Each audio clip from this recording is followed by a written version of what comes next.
Good afternoon, everybody, and thank you for your continued coverage. As you can see, Dr. Joe Canner from the Department of Health is with me today, and he'll give his update in just a moment. Before I begin, I did want to speak just a moment. I returned a little bit ago from the memorial service for Governor Buddy Roemer. And, you know, he was obviously a dedicated public servant who, as a congressman and as governor and as a citizen, loved the state very much. And it was a very powerful, I thought, and beautiful memorial service. And I did want to again express my condolences to his wife Scarlett and to his children. Caroline and Chaz both spoke at the service and did extremely well. I know he'd have been proud of them. I actually sought out counsel from all the former living governors when I first announced I was going to run for governor. And Buddy Roemer was gracious enough to visit with me, and he was very generous with his time, and he could not have been more pleasant. And that meant a lot to me then, and it means more to me now. And so I would ask the state of Louisiana to please keep the Roemer family in your prayers. As for today's announcement, tomorrow the current COVID-19 public health proclamation expires. And the new one will mark a shift in how we anticipate this to play out going forward. First of all, the public health emergency will be extended, but most of the remaining restrictions will be lifted, and that includes business capacity and crowd size guidance. Masks remain recommended strongly for those who've not yet been vaccinated, because quite frankly they remain at risk of getting and spreading COVID-19 to others. And masks will continue to be required on public transit because that's a federal mandate. Masks will be required in educational settings until the end of the current academic semester. Beginning with the summer programs for this year, each school district will set its own mask policies. Licensed healthcare facilities, to include nursing homes, hospitals, and so forth, will continue to require masks because there will be a public health order to that effect. And then going forward, also jails and prisons as well. As always, local governments and businesses are allowed and are empowered to set tighter restrictions should they choose to do so. And I would encourage everyone in Louisiana to understand that when you're on private property, you do as the property owner wants you to with respect to these types of things. And many businesses, for whatever reason, will choose to continue to have certain restrictions or mandates in place. And that's particularly true if they're part of a national chain and they just have one policy for the whole country. So if you're visiting a business that requires masks, wear a mask. If you feel more comfortable wearing a mask in public, that's perfectly fine too. For everyone, the last 15 months have been long and trying. It will take some time to transition and to increase our vaccination rate enough that we really can put this pandemic behind us. We're not there yet. But there's no doubt that we are in a better place today than we've been at any point thus far during the pandemic. And that is because of medical science. It's because of research. It's because of the hard work of the healthcare community and the work of the Department of Health and our private partners, the pharmacies, the hospitals and clinics, the National Guard, everyone who've administered nearly 3 million doses of the COVID vaccine over the past 5 months. It's because more than 1.6 million Louisianans have at least started the vaccination process in order to protect themselves and their loved ones and their communities, and they're doing their part, quite frankly, to be a good neighbor and help us and the rest of the country move past this pandemic. Over the last couple of weeks, we've had almost 8,600 12 to 15-year-olds avail themselves of the vaccine.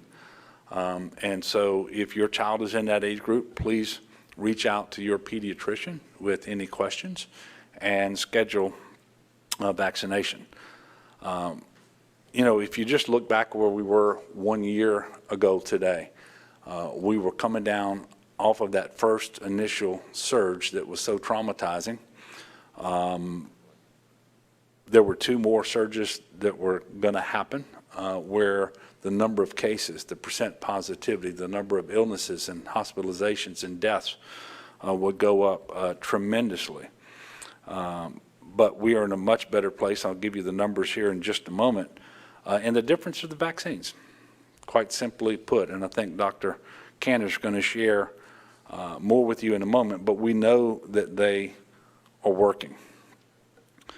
Today, we are reporting 1,043 new cases on 22,907 new tests.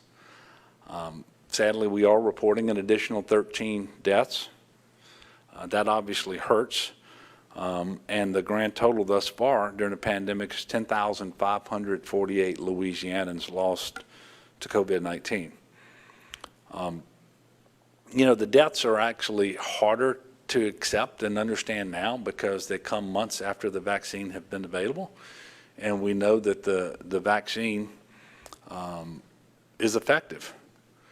And of those 10,548 deaths, 99.9% of them were unvaccinated.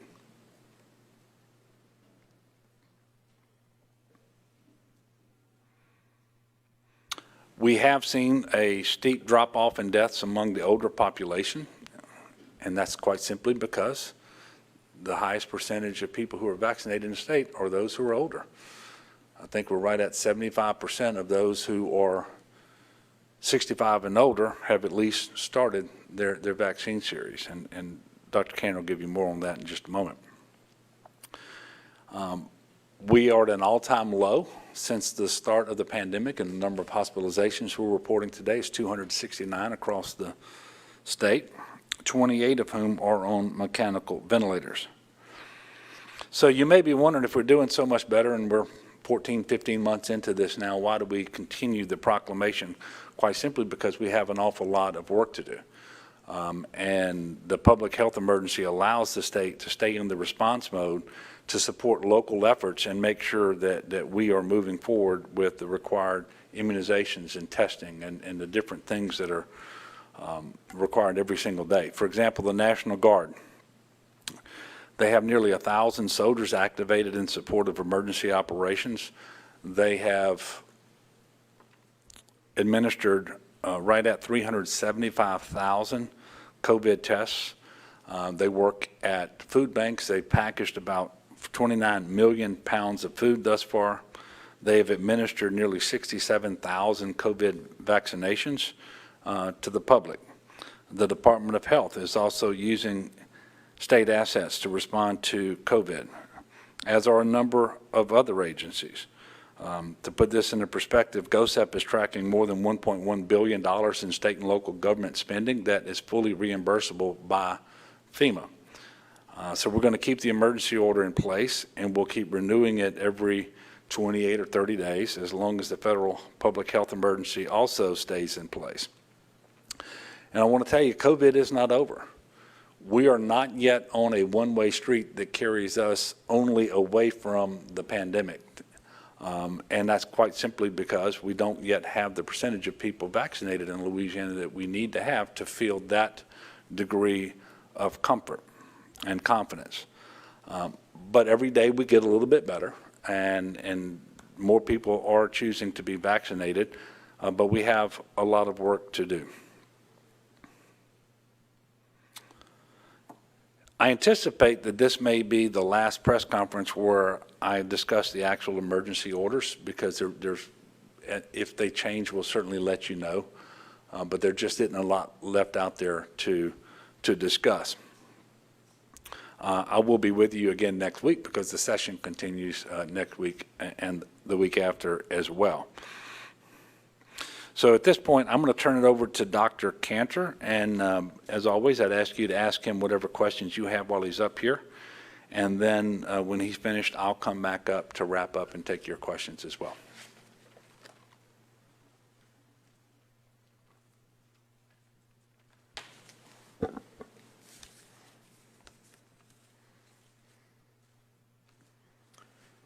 Good afternoon. Thank you, Governor. Thank you for your leadership. It certainly does feel like we've turned a corner in this pandemic, and it's, in recognition of the over 10,500 individuals in Louisiana who's lost their lives and the countless sacrifices, big and small, we've all made.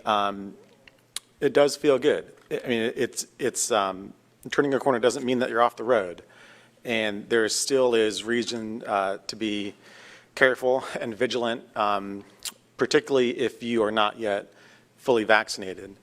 But being able to regain even more normalcy is important. And I think it's important for us to recognize what we've all been through these 15 very, very long months.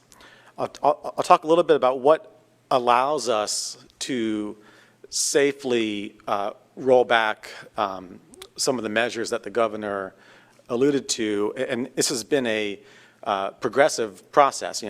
As the pandemic has unfolded, at each step, we really have let the virus lead. And when cases had gone down and the risk in the community lessened, it has allowed the state of Louisiana to roll back more measures and regain more and more normalcy. And that process clearly continues today. What specifically allows us right now to do it are a few things. Number one, cases are down. They're down across the state from where they were in months past.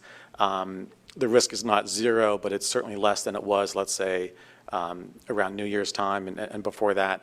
And I'll talk a little bit more about those numbers in a second.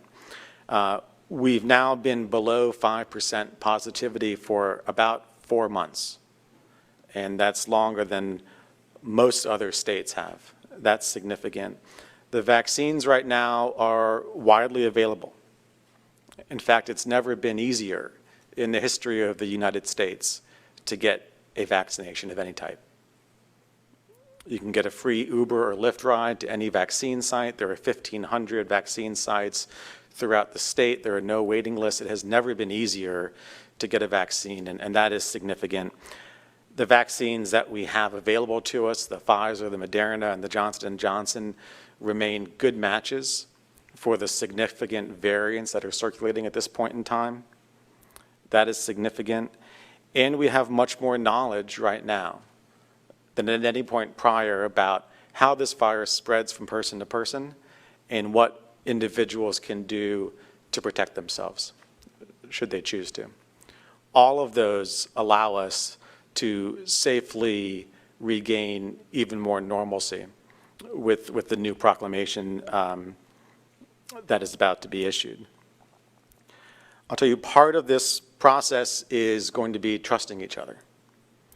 And if you remain unvaccinated, or if you've been vaccinated but not yet 2 weeks out, so you're not yet fully vaccinated, you still have risk to yourself of getting infection, and almost more importantly, you have risk to other people to spread it. If you remain unvaccinated, the clear recommendation from both the CDC and the Louisiana Department of Health is that you mask, particularly when you're in indoor spaces. That hasn't changed, and we're going to need to trust each other to do that. Part of this is also recognizing that the virus is in charge here. And as we've done every step of the way, should cases go up in the future, should we have another spike, should hospitals get busy again, there might be the need to roll some of this back or to get more aggressive with masking across the board. And as adults, we just need to accept that. But right now, the numbers look good. Let me talk briefly about what those numbers are and what the virus is doing. On the slide, you'll see the same 4 charts that we've looked at each and every time that we've entered into a new proclamation. And as they were last time we met, these continue to be very reassuring to me. I'll walk you through them. On the top left, you'll see what's called COVID-like illness, or the percent of emergency department visits that are attributable to COVID-like symptoms. It's a rough measure of are people coming into hospitals with symptoms suggestive of COVID, and we've been relatively flat for the past 2 weeks now. On the top right, you'll see the incidence graph. This is the number of new cases positive tests, unique individuals, so new diagnoses for an individual that get reported to us in the Department of Health every day, smoothed over a 7-day rolling average. And we've been on a large decline or plateau, a low plateau since the end of February, really. And then for the past 16 days, we've been on a discrete decline. They've been decreasing. And that's reassuring. On the bottom left, you'll see the combination graph where the purple line up top is the number of new tests being conducted across the state every day. We've held relatively steady the past month. We're on track for the month of May to conduct about 400,000 tests.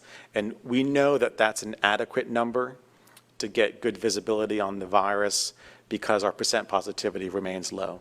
Should the percent positivity go up, you really do worry if you're testing enough or not. We feel confident that we are testing enough to have good visibility on the virus. And then those orange bars in the bottom show percent positivity. We update this every Wednesday. I just got word as I was walking in here that the number for tomorrow, for the week ending today, will be 3.3%. That's down a tick from 3.4% on the week prior. And as I mentioned before, we've been below 5% positivity for about 4 months now. And perhaps the most meaningful measure to us is the bottom right, the number of patients who are COVID positive and hospitalized in hospital beds throughout the state, day on day. And for the past 2 days, we've had new lows in the state of Louisiana. And today is a new low. 269 COVID positive patients are hospitalized throughout the state. That's the lowest number that we have had since we started counting this in March of 2020 for our first spike. That's a marker both that viral transmission is slowing, the spread is slowing in Louisiana, and we have done a good job at incentivizing vaccines, promoting vaccines amongst the people who are most vulnerable.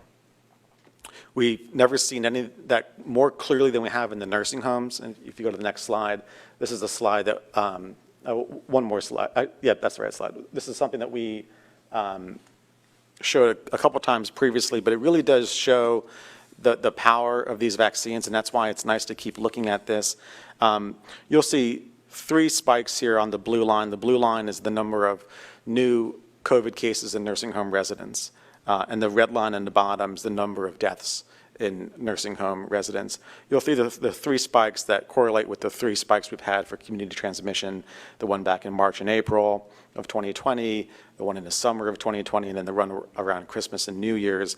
And then right after that Christmas and New Year's spike, you see that blue line going down almost all the way to the bottom.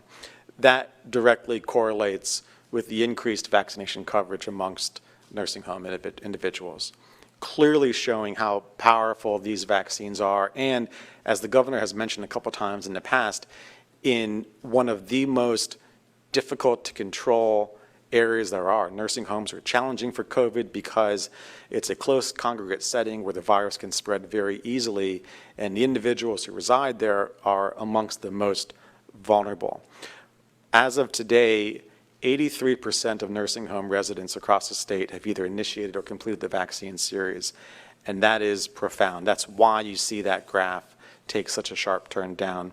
42% of nursing home staff have initiated or completed the vaccine series, and as we've said a couple times before, that's a number that we're eager to see increase. It's creeped up a percentage point here and there over the past few weeks. We would like to see that number continue to go up. We watch the variants as we have been, and I'll walk you through where we stand with the variants. In short, I'll tell you that the good news here is that every variant of concern that we are tracking remains a good match for the available vaccines, and that is really important. The B.1.1.7 or the UK variant, the numbers have not changed from last Thursday when we talked last. In the U.S., about 74 or 75% of all COVID is the B.1.1.7 or the UK variant. In our region of the country, which is us, Texas, Oklahoma, New Mexico, and Arkansas, it's a little bit higher at 84.3%. For the P1 or Brazilian variant, nationally about 7% of all COVID circulating is this variant. Regionally for us, it's 5.5%. And we have identified 13 cases of the P1 variant in Louisiana. Of course, there's almost by certainty more than that we haven't identified, but we've been able to definitively identify 13 cases. Last week, we announced that we identified the first 2 cases of the B1617, or the India variant. These 2 cases were identified in the greater Shreveport area. Excuse me. Today, we can announce that we've identified a 3rd case of the India, or the B1617 variant. This 3rd case is in the greater Alexandria area. Neither of these 3 cases are linked to each other. They're not relatives of each other. I can tell you that none of these 3 cases have traveled recently outside of the state, which means that in all likelihood they were exposed to the variant here in Louisiana, and we should assume that there's more of this variant circulating than has been formally identified. Importantly, none of these 3 cases have been vaccinated. And I think that's the take-home message for everyone. The best way to protect against the variants circulating now is to get vaccinated. Along those lines, the best way to protect against variants down the road is to get vaccinated now. And the reason is, every time the virus spreads from one person to another, it has the chance of mutating. Most of the time, those mutations are insignificant and irrelevant. Every now and then, a mutation is not insignificant and gives rise to a new variant of concern. The less people that are vaccinated, the more the virus spreads and the more it has an opportunity to perhaps form a new variant. So really the best way to prevent future variants is for more people to get vaccinated right now. As of today, we have administered over 3 million doses of vaccine in Louisiana. That is a testament to the hard work of providers throughout the state, and certainly the National Guard, as the governor had mentioned. 35.1% of the state has initiated the vaccine series, and that breaks down to 45% of individuals 18 and older, and 42% of individuals 12 years of age and older. 31% of the state's population has completed the vaccine series, and 72% of everyone 65 years of age and older in Louisiana has completed the vaccine series. I'll tell you, every day that goes by, there is more data coming in that shows that the 3 vaccines that we have now, the Pfizer, the Moderna, and the Johnson & Johnson, are safe and they are effective. That is the bottom line. People should be encouraged to speak with their physician, speak with friends and family who have already gotten vaccinated. But every day there is more data coming in to show that these vaccines are both safe and effective. I've actually also saw data today from one of the dating apps out there, then this is true, by their data, that the vaccine also makes you 14% more attractive. And I'll remind you, it's very easy to get vaccinated. You can get a Johnson & Johnson shot today and be fully vaccinated in 2 weeks. In all seriousness, protecting yourself and knowing you're not going to spread the virus unbeknownst to somebody else is something that should be attractive to everyone. I'll tell you that the most stressful thing for me personally throughout this pandemic was the fear that I could unknowingly spread the virus to somebody else. And to me, that's the most important reason that I got vaccinated. So I would not, unbeknownst to myself, spread the virus and put someone else in harm's way. So please consider that.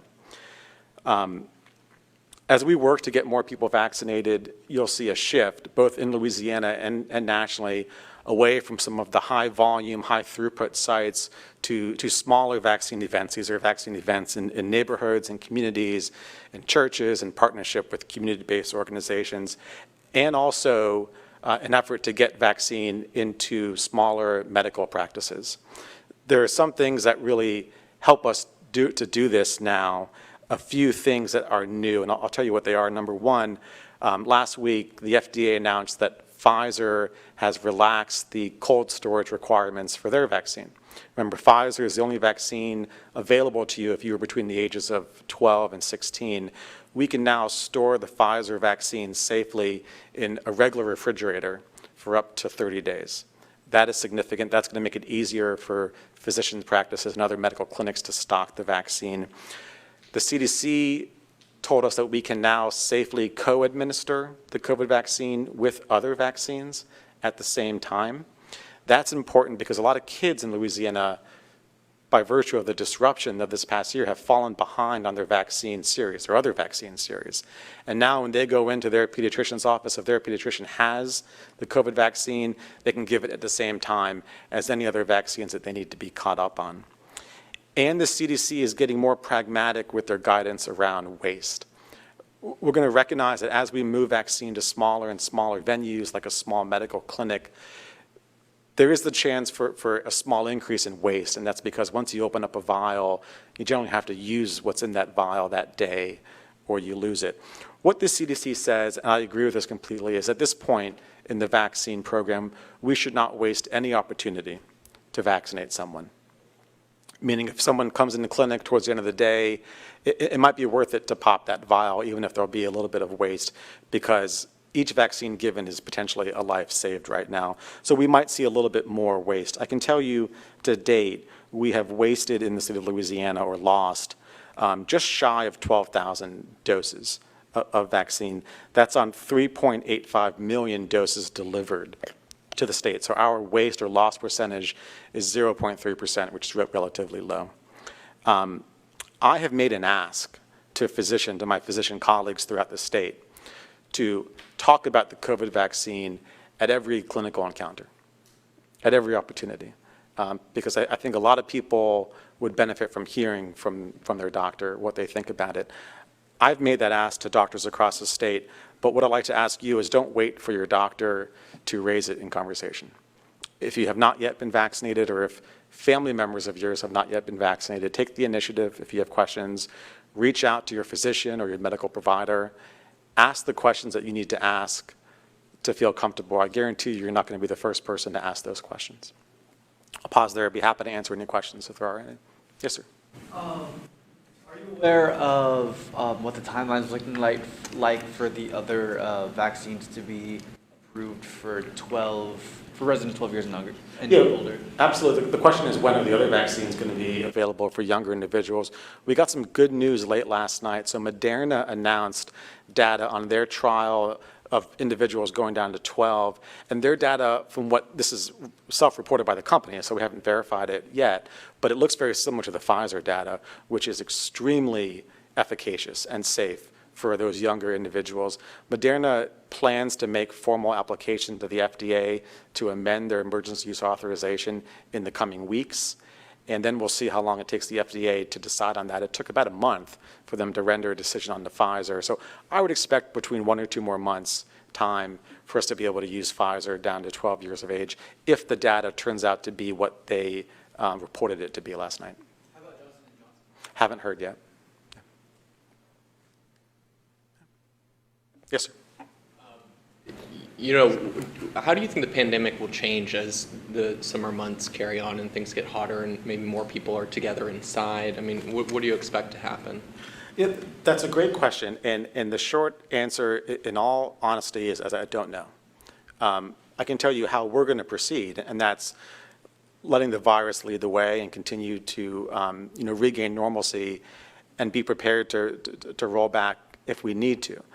One of the concerns of mine is, what happens in the summer months here is analogous to what happens in the winter months up north, which is the weather drives people indoors more, and we know that can increase transmission. So that's a liability for us. On the other hand, what we have going for us is that the vaccines available are plentiful in supply, and they're still a good match for the variants out there. It's really easy to get vaccinated. So I think that's going to be, what determines it. I'll tell you, if more vaccinations happen, if more people choose to get vaccinated, and if people follow the guidance, which is if you're not fully vaccinated yet, you still wear a mask when you're indoors, I think we're going to be well protected. If either of those two things don't happen, I think we'll be at liability, but we'll have to wait and see what happens. Great. Thank you.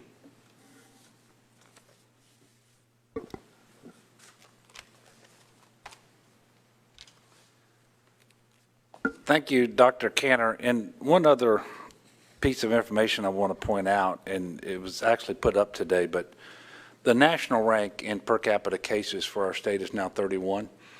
That's the best we've been at any point in the pandemic. And if you remember that we started off number one, and we're number one in the country for a number of weeks at the outset of the pandemic, I think that indicates the manner that we've managed the public health emergency. And I want to thank the Office of Public Health, because you all have been primarily responsible for that. And that certainly could change before everything is over.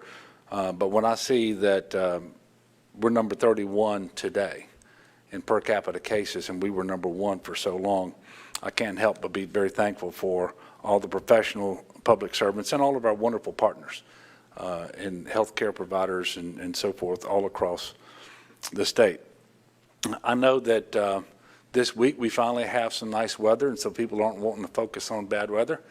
By the way, the weather's good this week, but we still have several parishes with low-lying areas where they're still engaged in a flood fight because of all the rain that we had last week. But hurricane starts 1 week from today. I'm sorry, hurricane season starts 1 week from today.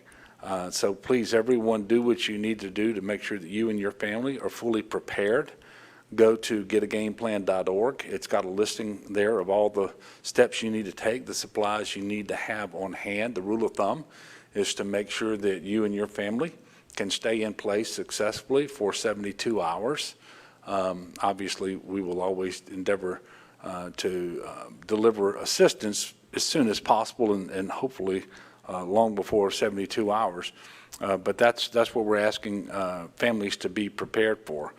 In addition, this year, having a game plan means getting a vaccination. Because if you have to shelter, whether it's with friends or family, or whether it's at a shelter, for example, our mega shelter in Alexandria or shelter in Shreveport, we want people to be safe for all the reasons Dr. Cantor was talking about. We want you to be safe, we want your family to be safe, and everyone that you all come into contact with. So in addition to visiting getagameplan.org, we also ask you to visit vaccines.gov. It'll give you a listing of more than 1,500 locations around the state that you can receive a vaccine. They're available now. But it'll also give you an opportunity to schedule those vaccines if you call the hotline 1-855-453-0774. That's 855-453-0774. That's the hotline. You can find out where the nearest location is that's convenient to you. You can schedule a vaccination. You can even schedule an in-home vaccination if you're homebound. And if you need to speak with a medical professional because you have questions about the vaccines, they can make that possible for you as well. So all of that relates to COVID, but it also relates to the approaching hurricane season. And then if you were one of those families who were adversely impacted by last week's weather and you've not yet filed a damage report, please make sure that you report your damages. You go to damage.la.gov, damage.la.gov, and you can complete a preliminary self-report survey. About 1,800 of these have been done across the state thus far. We know that we're getting close to 500 homes with major damage. About 5 homes have been reported as completely destroyed, 2 of those in Iberville, 1 in Acadia, 1 in Calcasieu, and 1 in East Baton Rouge. And this is the information that we need to have so that we can coordinate with the FEMA officials and determine whether we've crossed the threshold where we can avail ourselves of a federal declaration and the individual assistance that might provide. So we're asking everyone, if you haven't done it yet, visit damage.la.gov, complete a preliminary self-report damage survey so that we can aggregate all these numbers. At this point, I will take a few questions. Yes, sir. Can you update us on your plan to possibly institute a vaccine lottery or other incentive program? I noticed where the White House gave its blessing on that, and it seems like there have been some good success rates in those states. You talked about it previously, but you said you don't have details. Can you update us on that? And I haven't had the vaccination update meeting this week. I do anticipate that we're going to soon institute some incentive programs. We had a call today with the White House, and all of the nation's governors were on the call, And we heard from incentive programs being offered in Ohio. Governor Mike DeWine spoke to us about that. Governor Janet Mills of Maine spoke to us also about incentives that they're offering in Maine. And they were selected because they had some ideas and were kind of first out of the gate with them. Believe they may represent best practices. I'm not prepared today to make the announcement, but we are certainly going to be doing some incentives in the near future, and we'll have an announcement for you. I just hope people don't wait till there's an incentive, and that they will take as an incentive the promise that a vaccination offers for your health and for the health of your relatives, your coworkers, people that you go to church with, strangers you don't even know. But we will be implementing some incentives pretty soon. And by the way, we also received some clarification that certain portions of the American Rescue Plan funding that's been made available can be used, not all of it, but certain pots can be used to pay for certain incentives as well. But, well, we always appropriate federal dollars to the legislature here in Louisiana, and so it would require coordination with the legislature, but this clarification just came down, and so we're starting to look at it right now as to what we can do. Yes, ma'am. Have you started those conversations with the legislative leadership about what kind of funding you would need and what you're looking at? Because obviously time is getting short. No, you're right, and we have not. Again, we were just told, I think today in the call, that certain funding is going to be available for those purposes, and I need to look and see where those dollars are, because they're not part of the large, as I understand it, they're not part of the $3.1 billion large American Rescue Plan funding stream. They're parts of little pockets that have already been made available to us, and so we'll be looking at that and getting with the legislature. Yes, sir. So Biden announced that he's doubling federal funds for ahead of this hurricane season. So how do you expect that money to be spent, and how it'll help, prevent some of the damages? Yeah, well, and I know that there's going to be particular emphasis on those areas that have particular challenges because of their socioeconomic conditions in terms of creating more resiliency. I know that there's a doubling of funding to, I think it's $1 billion this year. We haven't been apprised as to how much of that's going to be available to us, or exactly, where we would spend it and so forth. So I don't have the details for you right now, but the resiliency is something that's very important for us, as you know, in Louisiana. I mean, just last week, we didn't have a named storm, but we had a number of parishes who suffered flooding and continue to suffer flooding. And we have homeowners and business owners who've suffered losses as well.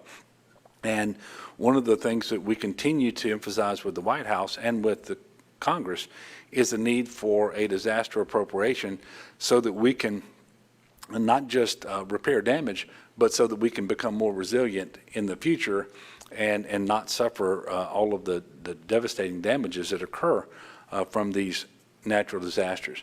But that announcement came just the other day, and it hasn't been broken down in terms of state by state what we're going to get and how that funding can be spent. But we certainly welcome any funding we can get in Louisiana that would enhance our resiliency. Yes? I guess nationally, there's sort of celebration of some kind today about reaching 50% of adults vaccinated. Louisiana's lagging behind, obviously, and nowhere near that number. I mean, what do you think that says about Louisiana? And is there any, course correction that you think your administration needs to do to bump that number, or why are we lagging? Well, that's a great question. I guess I would start by saying, why is there more hesitancy here than there is elsewhere? I don't think that's tied to our approach at the state level, and in fact, that seems to be a regional issue. And if you look at the percentage of eligible folks who've actually initiated their vaccination series, I think we're second to last in the region. If you look at those who've actually completed the series, we're second or third best, but that's in the region. And admittedly, this is in terms of vaccine utilization, the poorest performing region of the country. So not great numbers by any stretch. All I can tell you is we're working extremely hard every day to make it more accessible, more convenient, to instill more confidence. And quite frankly, we always knew we were going to get to this point. We just hoped and believed it would be much later than it actually came. But making sure, for example, that every physician-patient encounter doesn't just allow for an opportunity for the physician to speak to the patient about the necessity of being vaccinated and how safe and effective they are, but also having that vaccine there so that it can be administered on the spot. Doing that in emergency departments, doing that upon discharge from hospitals for people who are unvaccinated, and all the clinics, including now the pediatric clinics, for example. All the clinics where people who are especially vulnerable to disease have to go. So whether you have heart disease, kidney disease, or diabetes, you know it. So we're doing all of those things. We have over 1,500 locations in Louisiana today where vaccines can be administered. If your church contacts us, we'll go do a vaccine event at your church. If you can get enough employees, we'll come to your place of work. If you've got other areas where you know that a number of people are going to be gathered and want vaccines, contact us. We'll come out and do that too. So quite frankly, we're always working to improve. We're never going to say that what we're doing is enough or that it's perfect and we don't make mistakes. But quite frankly, it's hard for me to see how the state effort is responsible for the lagging rate of vaccinations. We just have to instill more confidence in the people. And again, this seems to be an issue in our region. And quite frankly, it's not one that I can explain very well because it's hard for me to understand it. We know that the vaccine is safe and effective. We know it's the way through the pandemic. I mean, just think about that chart he showed you a while ago with nursing homes. That's with nursing home residents at 81%, I think now, who are fully vaccinated. These are people who, by definition, are vulnerable to disease because of their age, because of their comorbid health conditions, and they live in congregate settings. And the cases and the deaths have declined so precipitously, and they're almost at the y-axis now. And if that can be achieved at 80% in that setting, just think what will happen if we can get to 60 or 70% overall. And so we're going to continue to work extremely hard, and we're not giving up. It's just harder. And but I will tell you that the people will have to be the ones that ultimately choose to avail themselves of the vaccine. We just want to help them make that decision and make it available to them on the spot when they do make the decision. Yes, sir. Edwards, last week, Louisiana State Police released the body cam footage in the Ronald Green case, and the world got to see what Louisiana State troopers did on that video. What's your response to that, and do you think their actions were becoming of a Louisiana State trooper? No, I do not, which is why I've always said that after the very first time I watched the video that I found it disturbing. I wouldn't have been disturbed had I thought it was professional, had I thought that those officers had performed as they should. They did not. They don't represent what we aspire to in the state of Louisiana at the Louisiana State Police, especially once Mr. Green was not just in custody, but was restrained. And that's why this matter is under investigation, active investigation by both the district attorney in Union Parish where the incident occurred, but also by the U.S. Department of Justice. And you know, it is regrettable, it is unfortunate, and obviously we have implemented a number of changes with a goal towards making sure that this does not happen again. And so, no, they were not professional. They did not conduct themselves as a law enforcement officer should. And quite frankly, I'm disappointed in officers who were on the scene who didn't intervene as well. That evidence is a lack of professionalism also. Okay, look, thank you all very much. The next press conference will be next week? Thursday? Yeah. All right, so not this Thursday, but next Thursday, and we'll see you then. And again, I would ask people to keep the Romer family in your prayers, and let's pray for one another, and let's get through this pandemic. Let's make sure that we're vaccinated. Thank you all.